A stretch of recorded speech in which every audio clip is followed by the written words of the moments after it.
Sehat kok.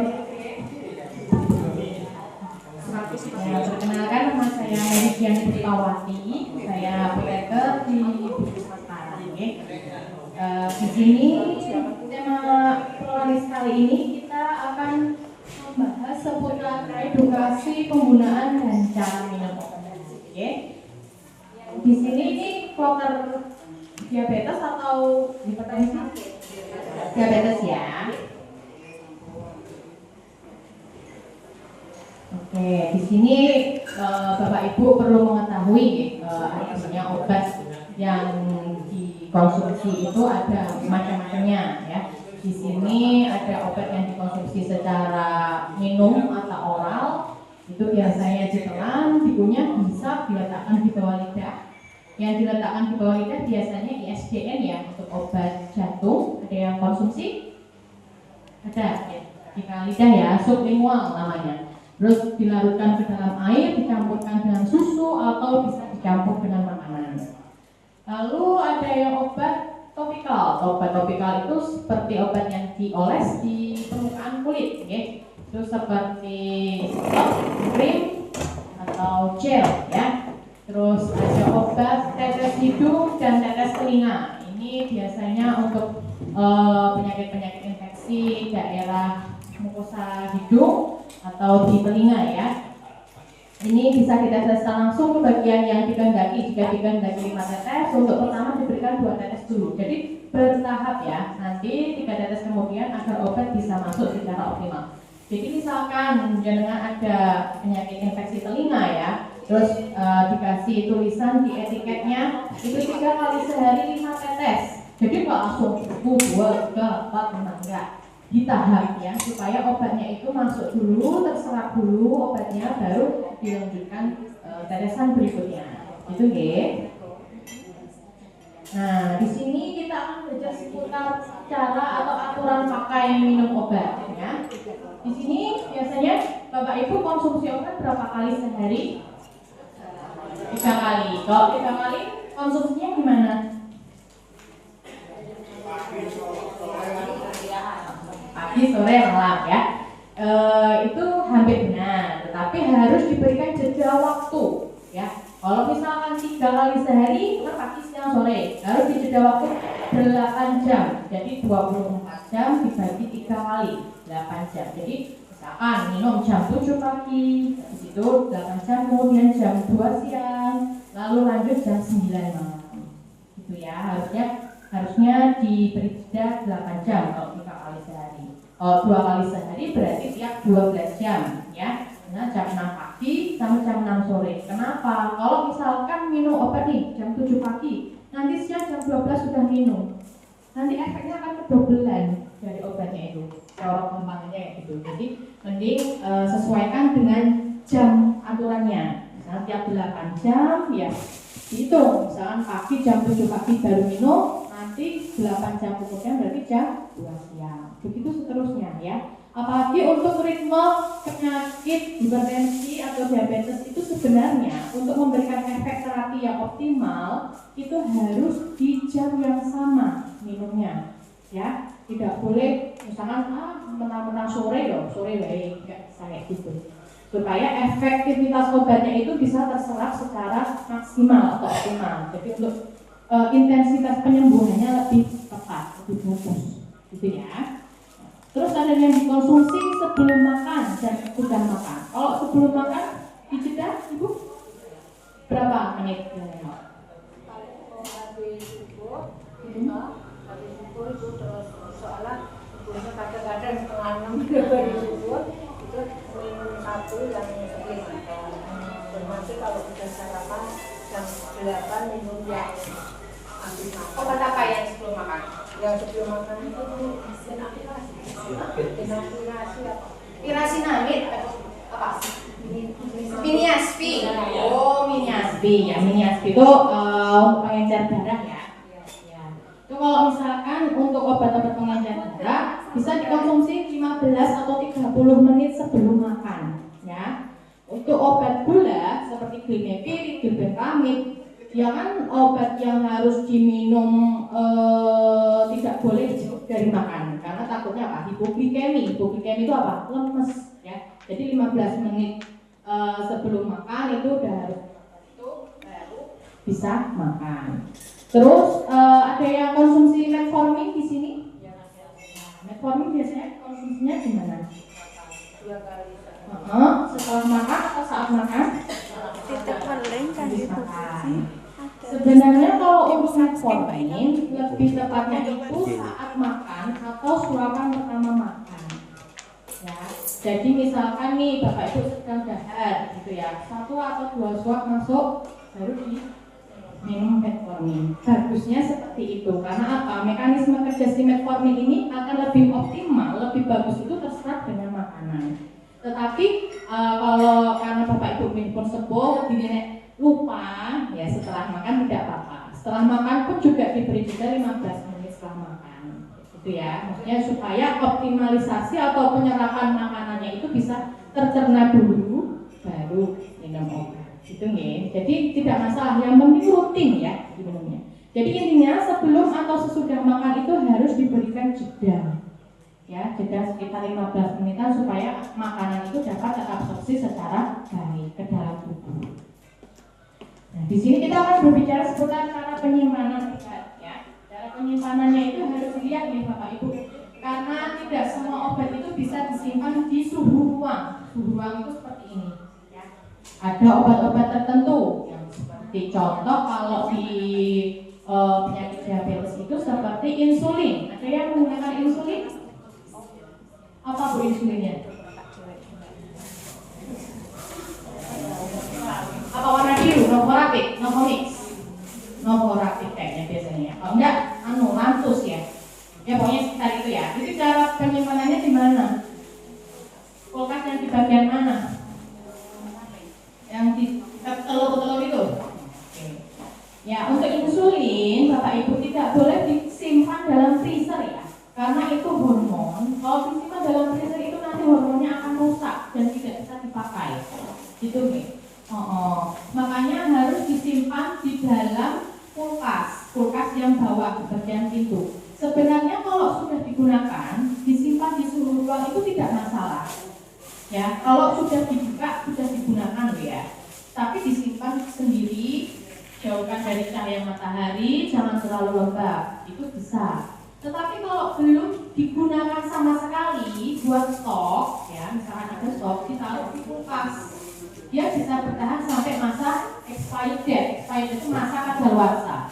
Tapi kalau misalkan sudah dibuka, itu hanya bertahan 1 bulan. Ya, pasti 1 bulan itu kan akan cepat habis juga kan, karena di penggunaan setiap hari, gitu ya. Penyuntikannya juga sudah paham toh cara penyuntikannya. Yang paling optimal itu di sekitar pusar, di sekitar pusar atau di bagian yang berlemak, paha, bokong. Tapi yang paling optimal itu di sekitar pusat atau stroke ya. Gitu. Di sini juga ada lagi kalau misalkan Bapak Ibu menyimpan obat tablet juga ya, intinya dihindarkan dari cahaya matahari langsung, dekat kompor, di atas kulkas itu tidak boleh. Ada yang menyimpan di atas kulkas? Tidak boleh ya, karena kulkas itu kan panas ya, nanti efektivitas obatnya akan berkurang. Itu nih. Kalau sirup juga harus disimpan. Itu maksimal sebenarnya kalau sudah dibuka itu 1 bulan. Maksimal banget. Sebenarnya sih 2 minggu ya. Tapi kan kalau kita masih mau menjaga sampai 1 bulan itu maksimal banget, gitu ya. Asal tidak ada perubahan bentuk, rasa, warna, itu masih bisa oke disimpan, gitu ya. Tapi kalau sudah ada berubah, ada busanya atau endapannya, kecuali itu suspensi, harus segera dibuang kalau sudah dibuka ya. Kenapa? Takutnya malah jadi racun. Sebenarnya obat itu kan racun. Racun makanya simbolnya ular, kasih gelas ular karena kita adalah mengkonsumsi racun. Tetapi racun yang di sini yang dimaksud itu racun sebagai penawar. Gitu ya. Terus untuk salep juga ya, salep, tetes telinga, tetes mata.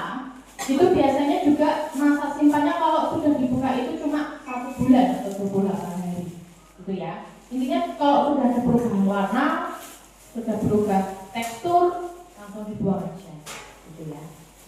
Dan ini yang paling penting yang harus saya sampaikan juga tentang expired date atau masa simpan atau masa obat itu bisa dikonsumsi ya Bapak Ibu. Karena ini kejadian ya. Jadi misalkan di strip obat ya, strip obat itu ada tulisannya Juni 2026 ya, misalnya ada tulisannya ED-nya itu Juni 2026 masa kadaluarsanya. Sebenarnya kalau belum sampai tanggal 30 Juni 2026 obat masih aman dikonsumsi, jadi tidak perlu takut ya. Kecuali di stripnya itu sudah ada tulisan ED-nya tanggal 12 Juni 2026. Berarti obat itu maksimal bisa diminum itu hanya sampai tanggal 12 Juni 2026. Gitu ya. Misalkan nanti jenengan kemana gitu dapat obat, ya ini kok ED-nya Juni 2026, ya ini kan Juni. Itu nggak usah panik dulu gitu. Itu berarti obat itu kalau sudah dikeluarkan, apotekernya sudah bilang Bu, ini bisa dikonsumsi sampai akhir bulan. Kalau tidak ada tanggalnya, bisa sampai akhir bulan tersebut, gitu loh, ya. Jadi tidak apa-apa. Misalkan ya, nah untuk bila sampai keminum, tidak diminum, begitu. Jadi tidak perlu khawatir. Cuma efektivitas dari obat itu akan berkurang. Misalkan minum obat itu bisa sembuh hari itu, mundur jadi 2-3 hari. Kalau misalkan kelewat nggak tahu obatnya itu ED-nya kapan, gitu loh ya. Jadi tidak masalah. Selain tidak ada efek samping ya, seperti pusing, mual muntah, diare, lemes sampai nggak bisa ngapa-ngapain, nah itu segera rujuk atau periksakan ke vaskes. Itu ya. Tuh. Nah, di sini ada untuk obat hipertensi. Juga ada ya, obat hipertensi. Bapak Ibu yang sakit diabetes ada yang juga konsumsi obat hipertensi nggak? Biasanya emang selalu berkesinambungan ya, diabetes sama hipertensi. Obatnya apa Ibu? Amlodipin mesti ya, apa Mas ya? Amlodipin yang berapa mili? 5 mili. 5 mili. Sehari berapa kali Bu? 1 kali Bu? 10 mili. 10 mili berapa kali?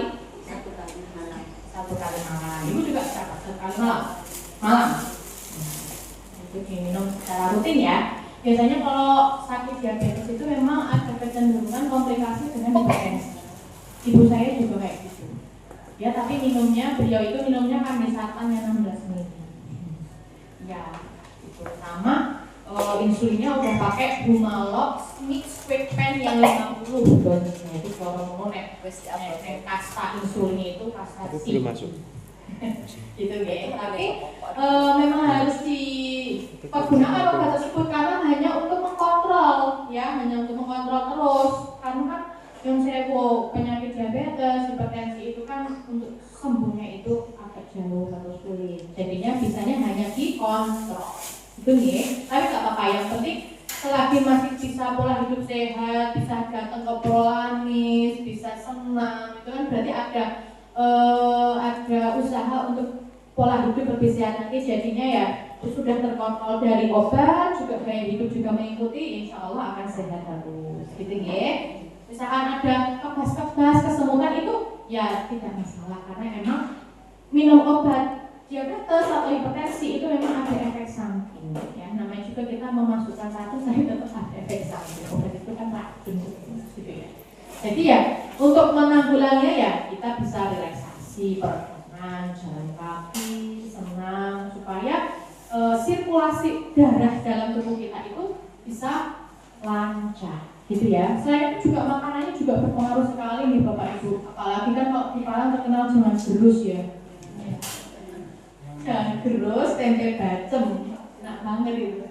Cuma ya harus dikontrol gitu loh. Ya kalau bisa karena udah tahu ada penyakitnya itu ya dikurangi ya, banyakin sayur-sayur bening-bening seperti pakai wortel, terus brokoli, terus apalagi ya yang banyak mengandung antioksidan, kol ungu kalau ada, pepaya juga boleh ya, tapi juga harus dalam batas normal. Karena apa? Sayuran hijau itu sehat, tetapi kalau konsumsi berlebih juga nggak baik kan, dapat menyebabkan asam urat. Ya, kayak kita mengkonsumsi bayam berlebih, kangkung, itu apa sayuran yang gampang dicari ya. Tapi kalau berlebih juga bikin asam lambung. Tempe, tahu kacang, panjang. Biasanya kan kayak gitu ya kalau masak ya buat lodeh, santan gitu kan. Jadi enak sih, tetapi kalau berlebihan tidak. Jadi mending dalam batas wajar, tetapi juga harus diperhatikan. Biar obat yang kita konsumsi itu berefek maksimal gitu. Kalau misal Bapak Ibu bisa puasa itu bagus loh untuk menekan kadar gula darah. Kadar semuanya sih, kolesterol, asam urat gitu ya. Jadi supaya lebih balance ya dalam menjalani hidup gitu loh. Puasa, olahraga, minum obat teratur, pikirannya plong, jangan stres karena stres itu berpengaruh sekali gitu loh ya.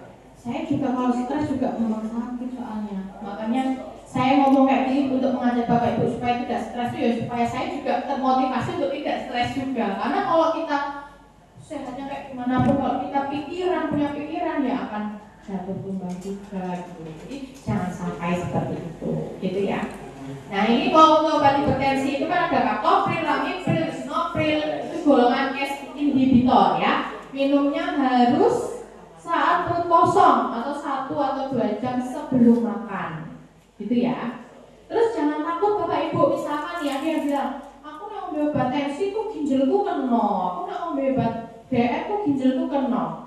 Enggak kayak gitu konsepnya ya. Kalau misalkan kita tidak minum obat, malah justru akan cepat memperparah kerja ginjal kita. Gitu loh. Jadi lebih baik kita mengkontrol tekanan darah, mengkontrol gula ya dengan cara minum obat. Jadi jangan kita mentah-mentah nanti ginjalku kena, nanti hatiku kena. Obat itu memang ada efek samping ke organ-organ penyaring seperti ginjal, hati.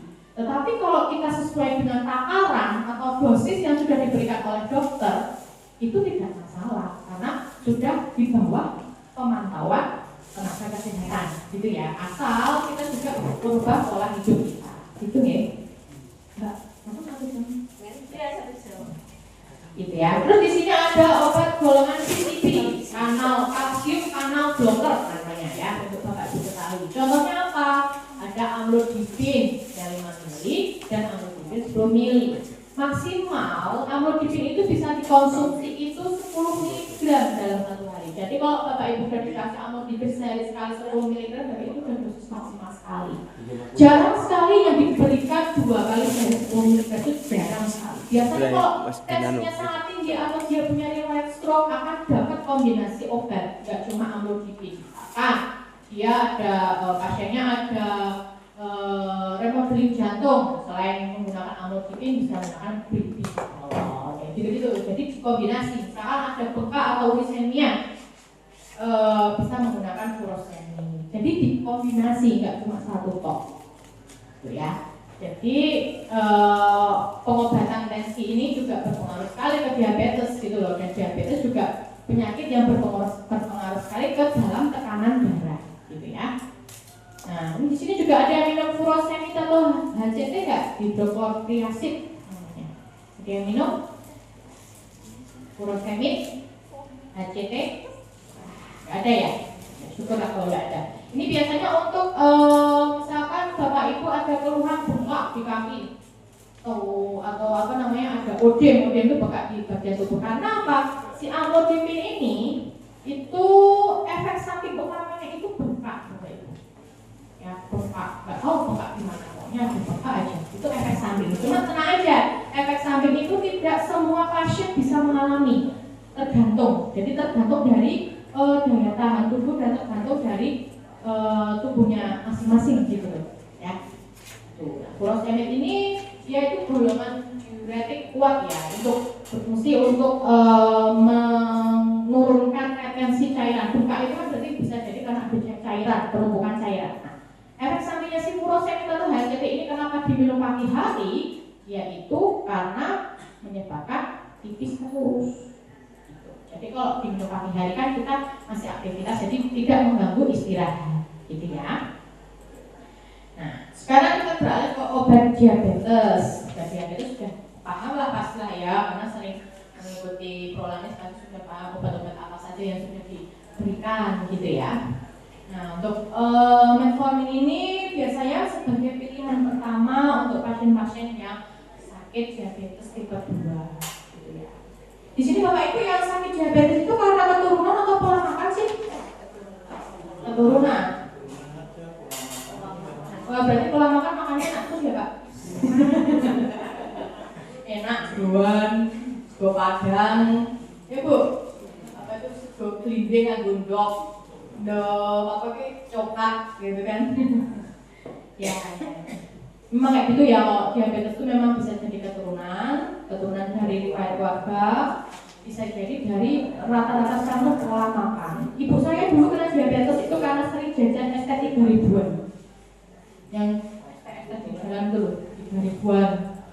Terus bisa ketahuannya diabetes itu karena penglihatannya itu rabun. Kok belum kenapa ya dok? Dok, no. Cek ke dokter Bu, coba dicek gulanya. Gulanya ketemunya 600. Langsung rawat inap kan beliau. Kasihlah insulin itu. Terus langsung dicek HbA1c-nya itu 14 awal ke diagnosis.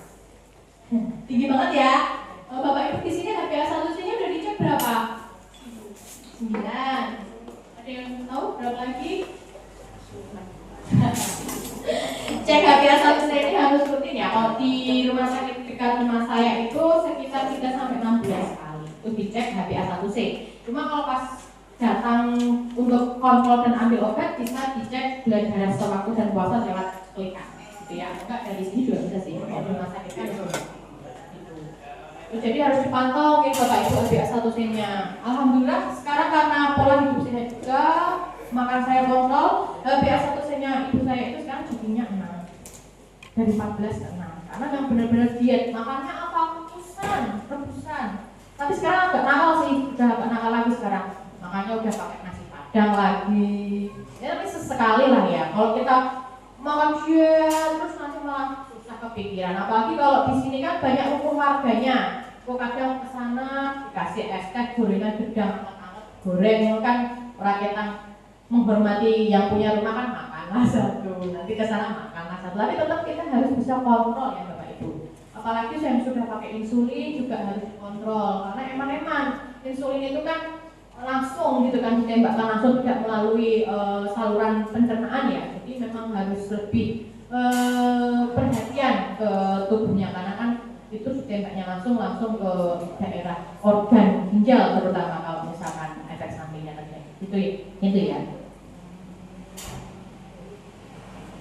Sini saya juga akan memberitahukan kalau misalkan Bapak Ibu ada yang kerso puasa maksudnya ya sembari pola hidup sehat terus pengen puasa Daud atau puasa Senin Kemis. Nah, di sini bisa kita lihat cara minum obatnya gitu ya. Kalau misalkan pas Ramadan ya biasa sih cuma pengaturan aturan pakai minum obat aja gitu loh. Kalau misalkan sehari sekali ya nanti bisa diminum. Kalau malam hari ya saat malam hari aja. Kalau misalkan pas pagi hari ya saat sahur. Kalau 3 kali sehari bisa diminumnya saat sahur, berbuka puasa, sama sebelum tidur malam atau sekitar jam 9-10 malam. Gitu ya. Tuh. Terus di sini juga ada obat-obat yang tidak membatalkan puasa. Obat-obat kayak topikal, tetes-tetes mata, hidung, telinga, obat asma. Ada yang asma nggak di sini? Nggak ada ya, belum belajar. Ada Pak, pakainya apa Pak asma? Di bawah itu. Oh, udah pakai seretip ya? Gimana cara pakainya itu Pak? Enggak, caranya jenengan pakai gimana itu? Habis sedot kumur enggak? Minum. Harusnya dikumur dulu ya Pak.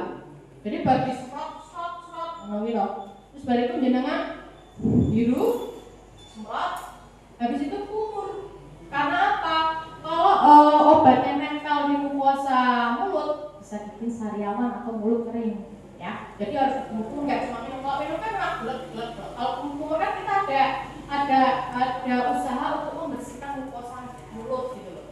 Gitu ya. Jadi berkumur-kumur. Dan itu harus rutin kalau pakai seretin ya. Karena kalau asma itu kalau tidak dikontrol, nanti kalau pas kambuh bisa sesak nafas. Itu enggak membatalkan puasa asal tidak tertelan ya. Gitu. Karena kan dia kan masuknya kan ke organ tenggorokan kan kalau puasa bukan kerongkongan. Gitu ya. Suppositoria itu juga tidak membatalkan. Suppositoria itu sediaan obat yang dimasukkan ke dalam area belakang atau anus ya. Jadi kalau Bapak Ibu misalkan ada nih yang sakit ambeien terus aduh kakak poso ya piye yo. Ya enggak masalah, tinggal dimasukkan aja obatnya karena lewat anus ya, itu tidak masuk ke dalam pencernaan. Dan dia infeksinya untuk pengobatan lokal ya, hanya sekitar di ambeiennya saja. Itu tidak memberikan efek batal puasanya gitu ya. Gitu. Tadi udah rampung. Ya, itu untuk pemaparannya ya, untuk penyakit-penyakit obat diabetes, kombinasi dengan hipertensi, itu kurang lebihnya begitu dalam hal cara minum obatnya, penyimpanannya, kalau misalkan expired bagaimana, untuk menjaga pola hidupnya seperti apa, kurang lebihnya seperti itu. Misalkan Bapak Ibu di sini ada nggak yang sakit kolesterol juga? Kolesterol, sering cek kolesterol nggak? Iya. Berapa Bu kolesterol? 227. Yo, sama. Tadi saya juga baru cek 209 Bu kolesterolnya. Karena makanannya banyak mengandung lemak, atau kayak gorengan, terus daging digoreng, tepung, aduh. Emang kolesterol ini sebagai musuh utama juga ya. Saya masih tahu di sini, tapi saya juga malu. Saya kolesterolnya juga tinggi, Mas. Tapi ya kalau misalkan masih bisa dihambat dengan pola makan dan pola hidup supaya lebih bagus ya, tidak usah mengkonsumsi obat. Tetapi kalau misalkan memang sudah tinggi terus ya, karena memang saya akui tadi saya sarapannya pakai telur sama ayam jadi satu, jadi tambah gorengan tambah pupuk. Beberapa aku sok-sokan ngecek langsung ketemu 209 ya. Jadi memang harus dijaga ya, cek pola makannya, istirahatnya, olahraganya itu memang harus banyak gerak juga supaya tidak terjadi penimbunan lemak ya. Misalkan sudah kolesterol, konfirmasi aja ke dokter gitu, dok ini kok kolesterol kok tinggi terus gimana ya? Paling nanti juga dikasih obat namanya simvastatin ya. Tetapi obat di sini juga tidak semuanya pakai simvastatin loh ya. Misalkan ibu cek ya di Proja, misalkan cek, dicek kolesterol sama trigliserid gitu. Ternyata kolesterolku normal ya mbak, tapi trigliseridku dhuwur. Obatnya bukan simvastatin, tapi bisa pakai fenohidrat atau fibrosil. Ada yang pakai? Berarti jenengan ya? Oh istrinya, terus jenengan. Pakainya apa? Fenohidrat, berarti itu trigliseridnya yang tinggi ya. Terus kalau misalkan kolesterol totalku, kolesterol yang tinggi trigliseridnya yang normal, bisa menggunakan golongan simvastatin, golongan statin ya, simvastatin atau atorvastatin, rosuvastatin. Tapi biasanya kalau di BPJS pasti biasanya pakainya ya simvastatin lah ya yang paling familiar gitu ya. Gitu. Dan simvastatin obat-obat kolesterol itu biasanya dikonsumsinya malam hari. Kenapa? Kalau malam hari itu kan sudah tidak terjadi penumpukan lemak lagi ya. Nah, obat itu bisa dibaca secara maksimal juga dalam asarannya kayak gitu. Jadi memang obat kolesterol itu dikonsumsinya malam hari. Nah, kalau udah tahu kayak gitu berarti kita harus membatasi pola makan juga. Makan itu terakhir jam 5. Harusnya loh ya. Jam 5 ke jam 6 sore. Saya itu dulu tuh juga obesitas banget loh Bapak Ibu. Saya dulu ya, tak pamerin dulu ya. Tak pamerin dulu. Dulu saya berat badannya itu 90 kilo. Lah iya, bener toh. Obesitas toh Bu. Lah iya. Kayak dulu waktu saya hamil itu saya kolesterolnya itu 257. Dulu banget toh. Tapi setelah melahirkan kayak menyusui, kayak saya aku sadar kok aku kok berat badannya tinggi banget, obesitas banget. Aku puasa sama diet bener-bener diet. Artinya sih awal-awal puasa lah ya. Tapi saya kok untuk flow puasanya jadi sebenarnya konsistensi dalam hal makan. Karena BB saya jadi 78, 79. Jadi dalam waktu 4-5 bulan ini saya sudah turun 11 kilo. Ya, itu caranya, iya mudah banget. Itu caranya, saya tuh pada nggak ngemil Bapak Ibu. Juga nggak minum gula-gula, es teh manis itu enggak. Saya makannya emang kayak kuli waktu itu. Lagi di ayam-ayam ke, maksudku gitu, bukan nenek ayam nggak ada, tapi di ayam-ayam ke. Tapi kadang itu orang stres itu ada loh yang larinya ke makanan. Jadi tidak semua orang gendut ayam makan terus makmur tuh enggak. Justru malah itu jadi pelarian itu bisa. Jadi aku stres sih, larinya makanan, sambil opo gitu loh. Jadi bikinnya apa? Malah bikin tubuh kita jadi obesitas. Gitu. Iya, sekarang saya mau merasakan kalau agak lebih kurus sedikit. Tapi masih obesitas ya, karena masih 79 kilo. Cuma itu udah ada progresnya lah untuk saya. 11 kilo itu udah banyak sekali. Dalam waktu 4-5 bulan dan saya tidak mengkonsumsi obat diet gitu ya. Saya hanya mengurangi porsi makan. Kan sekarang banyak kok Bapak Ibu beli ini untuk menurunkan berat badan secara drastis. Itu nggak boleh. Kalau saya tanya ke dokter gizi saya, sebulan itu manusia atau orang-orang yang obesitas itu hanya boleh 1-2 kilo maksimal dalam hal turun berat badan. Itu normalnya seperti itu. Tapi kalau sampai ekstrim, seminggu 20 kilo, seminggu 10 kilo, itu tidak boleh. Kenapa? Karena ada organ-organ yang dikorbankan. Organ apa yang tadi saya bilang? Ginjal, hati, limfu, pankreas itu pasti kena. Karena apa? Dipacu untuk ekspresi dari metabolisme obat itu secara kuat. Jadi jangan menggunakan obat seperti itu. Kita harus kondisikan juga ya. Kalau misalkan sudah sakit diabetes, sudah sakit hipertensi, ada obat herbal apa gitu, jangan sembarangan herbal dimasukkan juga ya. Karena apa? Takutnya tidak bersinergi atau tidak sejalan dengan obat-obat kimia yang sudah diberikan oleh dokter. Takutnya apa juga? Nanti resikonya yang menerima ya Bapak Ibu sendiri gitu. Bukan dokter, bukan nakes yang memberitahu, tetapi ya dari Bapak Ibu sendiri juga gitu. Jadi misalkan ya dok, saya kok mau pengen konsumsi jangan tumis kucing yang ada di herbal itu boleh nggak? Gimana cara minumnya ya? Tanyakan aja apapun yang mau dikonsumsi, silakan tanyakan ke dokter ya, supaya tidak terjadi tumpang tindih antara satu obat dengan obat yang lainnya. Itu ya. Mau minum rebusan ini gimana ya cara minumnya? Tanyakan aja ya. Jangan karena kata orang, jangan ya. Mending langsung ke pusat ahlinya, dokter atau perawat yang memeriksa, atau bisa tanyakan obat ke apotekernya gitu ya. Oke, ada yang mau ditanyakan nggak? Aku dari tadi ngomong. Jika ada yang boleh loh Bapak Ibu mau tanya atau mau sharing juga supaya bisa jadi bahan evaluasi kita bersama gitu, supaya kita bisa sehat bareng. Misalkan nih, saya dulu ini Mbak kolesterol diabetes saya sekarang gini, dulu tinggi banget karena saya mengkonsumsi ramuan ini Mbak. Itu juga bisa. Ibu saya di rumah itu saya kasih jus pare. Saya suruh minum jus pare. Pahit, memang pahit Bu, tapi ya itu efeknya bagus untuk tubuh. Tetapi dalam hal batas wajar ya, nggak setiap hari. Iya. Terus jus timun, wortel, karo nanas untuk tensi, itu kan bisa.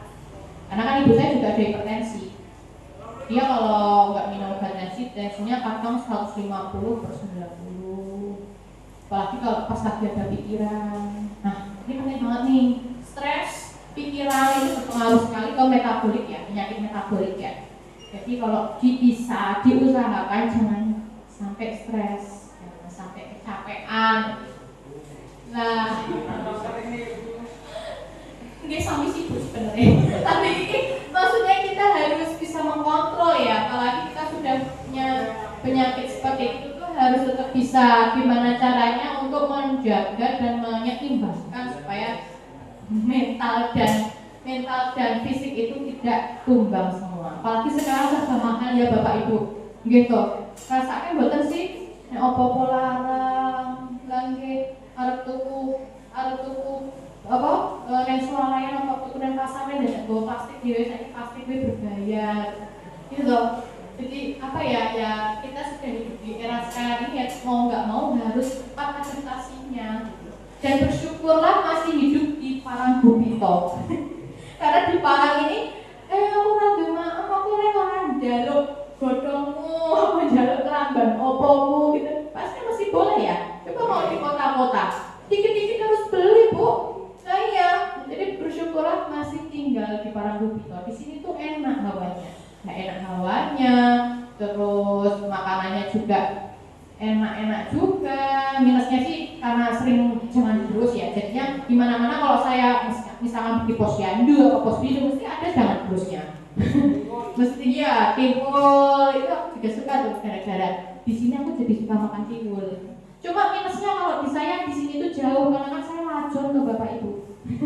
Lajur jadi jauh. Tapi ya nggak masalah sih karena sudah pilihan ya saya ingin mengabdi di Puskesmas Parangkubito. Jadi saya dulu milih di sini itu ya karena memang selain lingkungannya juga enak juga ya ingin berkunjung ke tempat lain yang bisa dikunjungi gitu.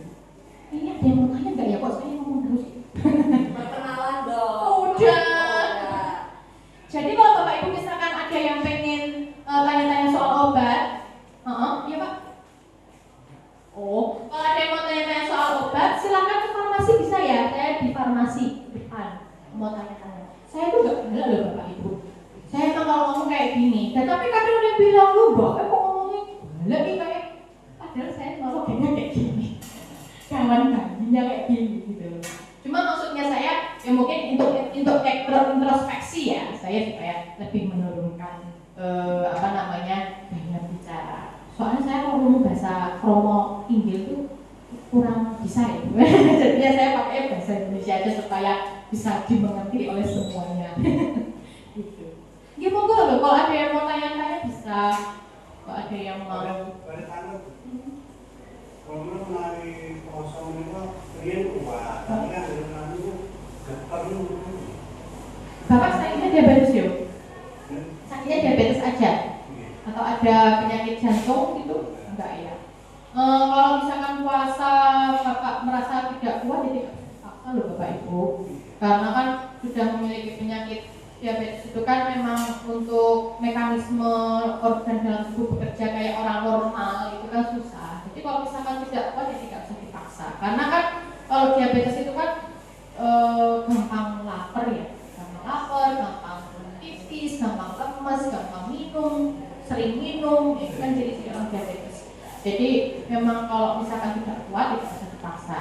Tapi kalau bisa kuat ya dilanjut aja. Gak apa-apa ya. Jadi Gusti Allah itu sudah salah ya bilang ya pengen puasa tetapi ternyata tidak kuat ya. Ada yang merokok nggak ini bapak-bapak di sini? Ayo. Wah, ketahuan ini saya bujurnya paling lebar ini pasti rokoknya kenceng. Ngerokok ya, Bapak Ibu ya, Bapak ya. Bapak ibu-ibu yang suaminya ngerokok juga rata-rata merokok. Udah, betul, keren. Keren orang rokok di era sekarang itu. Kalau merokok, ya angel juga ya. Kalau udah candu namanya. Susah kalau untuk sembuh kecuali datang ke spesialis jiwa. Ada itu banyak untuk menyembuhkan rokok. Tapi datanya ke spesialis jiwa. Padahal di spesialis jiwa itu nggak mesti orang gila harus berobat loh. Saya kalau depresi saya juga bisa ke spesialis jiwa, kan gitu. Bisa sebenarnya kalau niat juga ya, bapak kalau mau nggak merokok itu harusnya niat. Bapak saya sudah merokok sama aja. Susah soalnya kalau ngandani orang-orang merokok, karo wong sing senengane candu rokok. Susah, kayak kita ngomong sama tembok, gak akan dengar. Namanya paling kenceng lagi bapak ini pasti merokoknya banyak nih. Ya kan? Jadi ya kita hanya bisa mendoakan, terus memberitahu secara pelan-pelan, Pak, Bu, itu Bu ya suamine atau bapak ini Bu dikandani, merokok yang jero omah, apa meneh sing gadah putu. Oh, hati-hati loh, Bu. Kalau yang punya gadah cucu, misalkan bapak yang rokok, nopo bapak anaknya ngerokok, kayak gendong putune apa anaknya, itu rokoknya jadi rokok pasif, nanti anaknya bisa kenapa-napa loh karena dari asap rokok. Beneran, itu bisa menyebabkan apa sakit pneumonia, sakit batuk berulang, pneumonia, itu kan kasihan ya. Makanya kalau bisa stop lah nggak usah ngerokok. Tapi kalau rokoknya masih kencang ya kalau bisa dikurangi lah sedikit demi sedikit. Ya Pak Tas yang pink itu namanya siapa? Pak Retno. Oh Pak Katno. Ya. Nah, jadi kalau bisa kayak gitu karena ya asap-asap bakar-bakar ini juga berpengaruh sekali juga ya. Gak cuma asap rokok, asap kebul-kebul yang bakar-bakar sampah itu juga berpengaruh ke saluran pernapasan, apalagi yang punya sakit asma ya.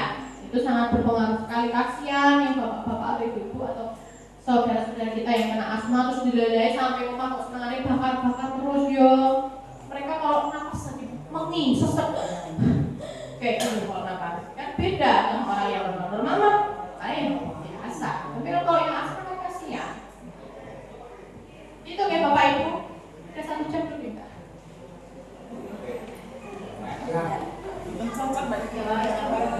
Enggak yang di itu yang di apa Belum. berapa? Yo, kurang sebentar lagi nih Bu. Ada yang mau ditanyakan nggak? Ayo kita sharing aja ya. Karena materinya juga udah selesai. Pasti kan Bapak Ibu juga udah sering dapat materi dari dokter, dari perawat. Tentang apa sih itu diabetes? Apa sih itu hipertensi? Kayak gimana sih cara pengendaliannya? Kayak gimana sih caranya supaya tidak sakit diabetes? Itu bisa. Ini untuk yang belum terkena, misalnya bisa ya di-share atau di-sharing ke anak cucu atau anak-anak yang belum terkena diabetes. Mulailah yang punya cucu-cucu atau yang punya anak yang masih sekolah, mulailah jangan jajan sembarangan. Pop ice, apa kayak teh kemasan, banyak untuk sekarang anak-anak sakit diabetes tuh. Gara-gara apa jajan sembarangan kayak gitu. Kalau bisa ya, karena ada program pemerintah MBG ya harus dioptimalkan MBG ini. Gowo banyu putih megang sama banyu putih dewe. Atau enggak malah MBG ini pun bubar. Oh, bubar malah. Ya padahal ini puskesmas dari asal MBG Pak, bubar malah. Ini puskesmas sampai belum dapat loh. Oh ya, ini hewan kurbannya masih ada nggak? Ada yang masih ada nggak? Kemarin waktu kurban dimasak apa? Masih di televisi. Jadi Bapak Ibu kalau misalkan ini aku random aja ya pengolahan untuk pengolahan hewan daging. Kalau untuk penyakit hipertensi pasti pada bilang, makan kambing itu malah naik tensi loh. Ada yang sering dengar kayak gitu nggak? Padahal enggak. Kita kalau makan daging dalam hal porsi normal pun kalau tensinya terkontrol pun juga nggak akan ini. Tapi kalau kita makan sekali makan nasi terus apa ya? Enggak, tensinya mudah, iya. Tetapi kalau secara teorinya ya, kalorinya si daging kurban sapi sama kambing itu malah lebih rendah si kambing. Jadi jangan underestimate ya, kasihan kambing itu udah jadi kurban, dibenci sama bapak ibu, difitnah gitu ya. Sebenarnya gitu, dan jangan ada lemak, jadi pure daging. Nah, yang bikin lemak tinggi, kolesterol tensi tinggi itu kan karena adanya lemak yang nempel gajih-gajihnya itu. Gitu. Jadi walaupun jenengan menghindari kambing tapi makan daging sapinya itu banyak terus ada gajihnya, sambung lamurnya, ya boleh gitu loh. Jadi jangan salah kaprah kan hal itu gitu ya. Boleh mengkonsumsi daging karena daging itu kan juga bagus ya untuk pencegahan anemia, untuk kalori tubuh, nutrisi itu bagus. Tapi juga kalau untuk lansia atau 35 tahun ke atas lebih baik jangan banyak daging. Ada sih kemarin yang bilang harusnya hindari daging merah.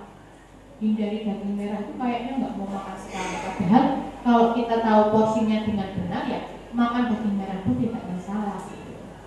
Kalau udah usia lebih lanjut, tapi kalau misalnya kita menghindari daging-dagingan tapi kita perbanyak makan kacang-kacangan ya rapi juga gitu loh. Padahal walaupun tempe tahu dia kan juga dapat menyumbangkan asam urat gitu loh. Nanti kalau asam urat kan takutnya kebas-kebas, ya kok baik sebenarnya. Jadi intinya dalam pembicaraan kita kali ini segala sesuatu yang berlebihan itu tidak baik. Tapi jangan sampai kita sudut kalau dari kami korban. Itu, oh jangan, nggak tensi kayak gitu. Padahal ya nggak mesti. Asal tidak dikasih santan. Nah, ini kode baik. Terus nganggo daging kambing apa sapi kayak santan dan direndam. Terus gulane ono, kolesterol ono, tensine ya ono. Enak ya Bapak Ibu ya. Enak. Nah, sate. Sate itu juga hati-hati loh. Kalau ada gosong-gosongnya itu kan nggak boleh. Sate.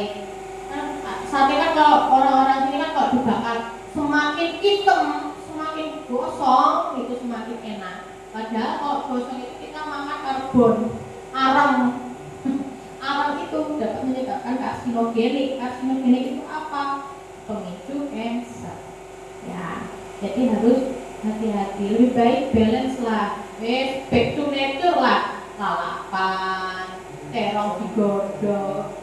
Nah iya telo juga boleh loh Bapak Ibu makan telo jagung. Jadi nasinya juga diganti dengan indeks glikemik rendah. Karbohidratnya jagung, singkong, lagi tiwul itu olahan singkong ya, ubi itu bisa. Tapi ya kalau udah makan ubi ya jangan makan nasi ya. Maksudnya jeda, misalnya sarapan pakai telur rebus sama singkong 1, bisa nggak? Oke. Ya kalau enggak nanti makan malamnya diganti itu. Kan makan harusnya jam 5 atau jam 6 udah selesai, nggak boleh makan lagi harusnya ya. Jadi malam itu tinggal istirahat, minum obat tensi. Tapi kalau sebelum tidur terus mami terdaharin mie godok apa indomie ya udah baik. Bariku ngombe obat tensi lah, udah baik. Nggak boleh kayak gitu. Nah kopi gendisnya Pak. Nah kopinya pahit. Nah kopinya pahit ya. Habis itu pakainya gula Jawa dicemilin. Nah sama aja. Ayo. Ya kan? Jadi kopi boleh asal pahit, asal juga intensitasnya juga tidak terlalu banyak. Masa sehari minum kopi 2-3 kali, ayo ini mesti Pak Katno ini minum kopinya banyak nih kayaknya nih kalau ketawa terus nih. Nah, wes rokok kuat. Ribut.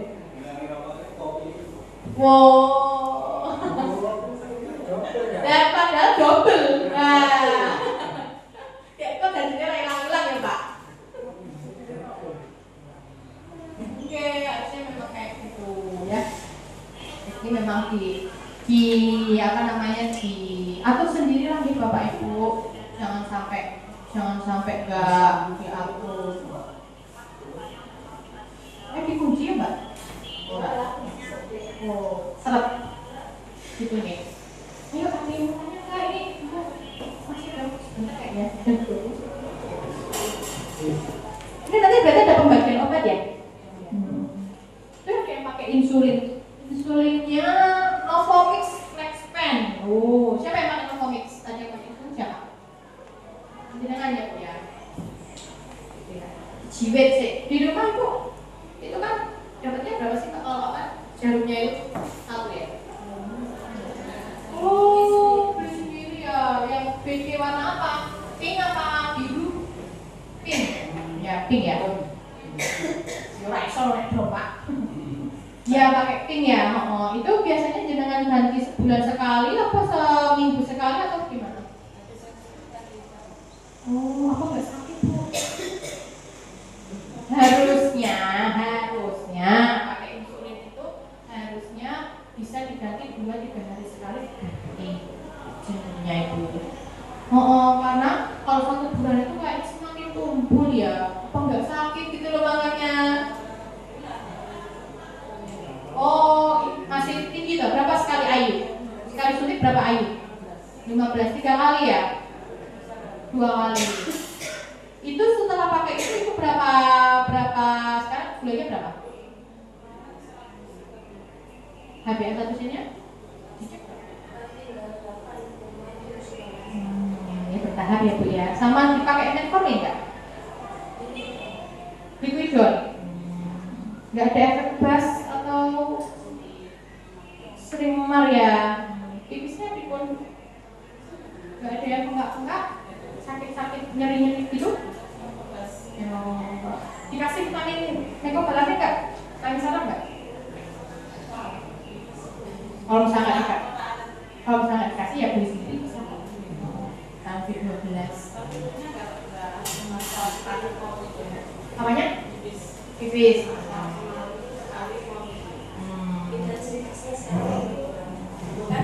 Dulu kan awalnya tahun 400 terus program kemudian 2 bulan berobat 2 tahun terus PRP di sini Iya, terus ibunya kan udah merasa oh sehat udah naik reno naik lagi terus berobat ke tapi berarti sempat putus nggak sama insulin? Enggak ya?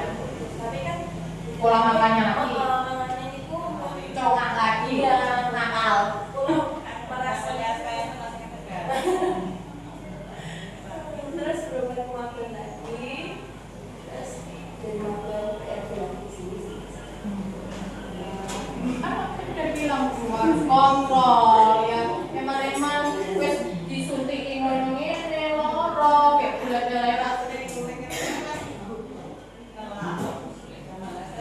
Lah, ini es air putih bae lho Bu. Es tok jane sing gawe ora. Tapi Mbaknya juga harus kontrol juga loh Mbak ya. Saya juga harus kontrol Mbak. Tadi saya juga kodok kaget nanti saya harus makan gula darah saya 137. Jenengan itu puasa? Wah, bagus itu. Nanti saya 130 ya. Gara-gara makan telur, ayam, itu tadi tempe, sama kangkung, kerupuk. Padahal minum saya udah tawar loh. Ya tapi mungkin karena banyak gitu kan. Jadi memang harus dijaga nih Bapak Ibu. Saya juga ngomong kayak gini.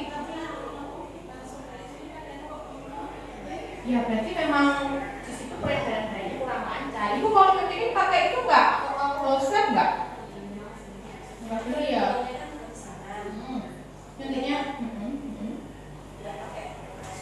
harusnya pakai swab. Jadi untuk apa namanya sterilisasi ruang, sterilisasi daerah sekitar gitu ya, supaya tidak terjadi biru itu tadi juga. Atau enggak cara penyuntikannya juga juga bisa menjadi sakit gitu. Jadi agak gini. Jadi kita jepit kan, nanti dijepit dulu. Kalau itu harus dicabut apa ditunggu dulu? Enggak kan kalau udah dikeluar itu langsung cabut? enggak sebentar Ya cuma sebentar. Jadi tapi tetap harus muter ya. Enggak cuma di sini. Kan daerah yang berlemak lah ya. Harusnya sih ya itu bisa jadi karena itunya juga kumpul. Jadi kan susah. Nah iya, makanya kan aku tadi bilang Bu, PD-nya itu mending harus beli. Nek bisa ya seminggu sekali ini apa-apa itu. Jangan buat 1 bulan itu cuma pakai jarum itu. Ya 2 minggu ya berarti ya sekitar 4 harian diganti ya 4 hari. Harusnya lagi ya sehari sekali. Tapi kan mahal yo. 3,5 apa hari ini? Jauh ya. 5.000 mahal ya.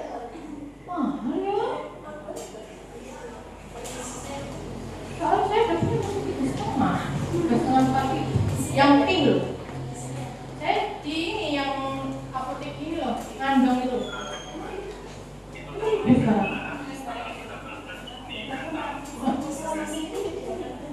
Kalau saya nggak ada, soalnya nggak ada insulin, kan PRP dari masing PRP-nya kan gini saja loh. Enggak, tapi ya itu sih memang agak jauh. Ya berarti kalau pas ke kota atau ke operasi gitu ya langsung beli 10. Gitu ya. Ya Mas? 5 menit lagi ada yang mau tanya ke Bapak Ibu, ini kita juga sambil karena harus 1 jam ya biar Jadi intinya itu ya Bapak Ibu, closing statement dari saya ya, intinya sehat-sehat, jangan ya kalau bisa kita sudah minum obat, sudah banyak obat yang masuk ke dalam tubuh ya setidaknya juga harus menjaga pola makannya, olahraganya, terus minum obat secara teratur ya supaya kita bisa bertemu terus di prolanis ya. Kan banyak toh yang anggota prolanis yang ada yang sudah duluan dipanggil Gusti Allah gitu kan. Ya itu memang sudah kodratnya ya, tetapi kalau bisa kita yang masih diberi sehat waras dan bisa bertemu di prolanis sampai saat ini ya kita bersyukur ya. Jangan pikiran ya Bapak Ibu. Itu pikiran, aku ya oleh pikiran, karena pikiran itu sangat berpengaruh sekali ke kesehatan loh. Bener deh dia kan. Nah, yuk kita capek, terus kudu ngombe obat terus bikin kita jadi ya bisa mengganggu semuanya lah. Bosen pasti ya.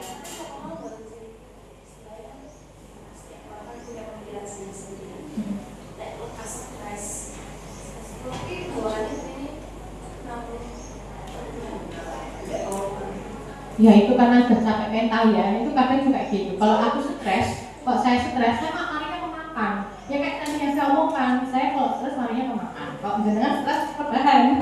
Bedanya itu, jadi memang gimana caranya kita harus mengkontrol mental atau pikiran kita ya. Karena kalau sudah, apalagi yang sudah pakai sudah kena penyakit diabetes itu bisa mengganggu juga sama mental ya, maksudnya kesehatan mental. gampang kemudian deteksi gampang muring kayak gitu tuh udah lumrahnya karena mempengaruhi hormonal dalam tubuh gitu ya. Kayaknya udah cukup ya Bapak Ibu, kayaknya udah jam 5 menit deh. Gak usah kayak takut tidak ada 3 menit. Ya nggak apa-apa, kita sambil cerita sebentar, 3 menit itu cukup kok. Ya kayak gitu ya Bapak Ibu ya, kalau misalkan punya penyakit. Tadinya ibu saya juga sama diabetes itu galau banget tuh. Sampai nggak mau makan, sampai meratapi ya, karena kan tahu kalau pengobatannya itu seumur hidup ya, kontrol ya. Biasanya kayak agak hopeless atau sedih, berkepanjangan, tapi ya gimana caranya kita harus terima. Jenuh loh, disuntik terus, sakit, ya kan? Jadi ya kalau bisa kita ya kalau udah tua gini ya harus mendekatkan diri ke Tuhan, ke Allah ya. Kita bisa pakai puasa, kalau yang kuat puasa makanya kedahannya juga dikurangi, yang manis-manis, yang goreng gitu ya. Gitu ya.